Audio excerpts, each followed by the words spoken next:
about individuals and ethical choices. Just wanted to start off by defining what are ethics. It's a discipline of determining good and bad, as well as defining moral duties, and what are morals are a principle of what is right and wrong.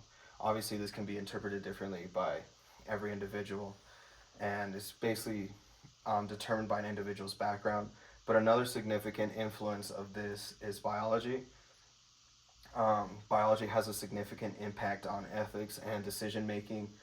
Individuals may be predisposed to making immoral decisions such as committing crimes. There's twin studies that show that there are significant inherited traits that may cause a predisposition to immoral decision making. This just shows that there's very much a strong correlation between inherited traits and biology, and um, the, the the link between that and just immoral decision making, how some individuals may be more predisposed to that. Ethical decision making in the law. Individuals within the law have more of a pressure to make moral decisions as it affects the community around them, and it affects how they uphold peace and trust within the community. And there are a lot of different factors that can motivate individuals within the law to make the right decision. So that's what we're going to be looking into right now. So a good a good foreground to see what can make these influence these decisions is Kohlberg's moral stages. It is a set of three levels that explain moral reasoning: pre-conventional, conventional, and post-conventional. Two levels per stage help define each reasoning. So there are two levels within each stage to further elaborate what each stage means: the pre-conventional, conventional, and post-conventional. The pre-conventional phase is more of an egoistic phase, has a heavy focus on the individual, and is very self-centered.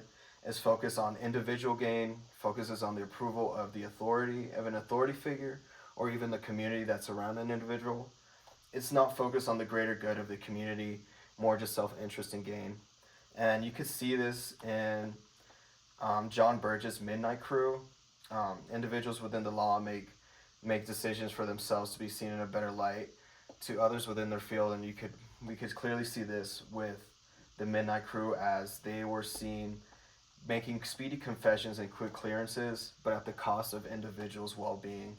They're forcefully obtained, usually by beatings and just by immoral ways of detaining that, and oftentimes a lot of the confessions were falsified just to stop the abuse from officers. So overall, it just was not a way to go about that. It's a way that you could see that immoral decision making was made within the force for individual gain.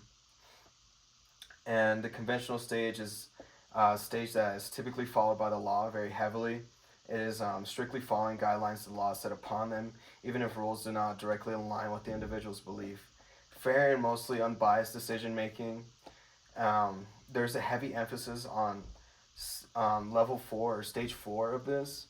As stage 4, there's still concern for relationship with others, but it is also heavily concerned about the rule of law. It is all important, and it is strictly followed by individuals, and it cannot be disregarded by individuals, even if the law does not align with their own moral beliefs.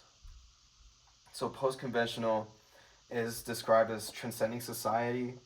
It focuses on a universal good, even if the laws do not directly align with it. So that's saying more just laws that is more just saying just decisions made for community members rather than following the law. So it is individual judge the laws themselves. It may not be seen fully moral at times, as it does not directly follow the law word by word, and this can be seen in stage 5.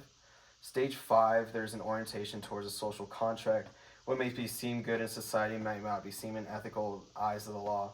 It's not completely fair to individuals or society, but it's not also completely harsh. An example of this is maybe a homeless individual is lording in a public area. It's not really completely fair to arrest the individual, as they have nowhere to go, but you cannot completely turn a blind eye to this, as it tells individuals that this behavior is okay. It might possibly attract unwanted behavior and activity from others. There's societal pressure from all sides to make the right decision and also uphold the law at the same time. And here are my references.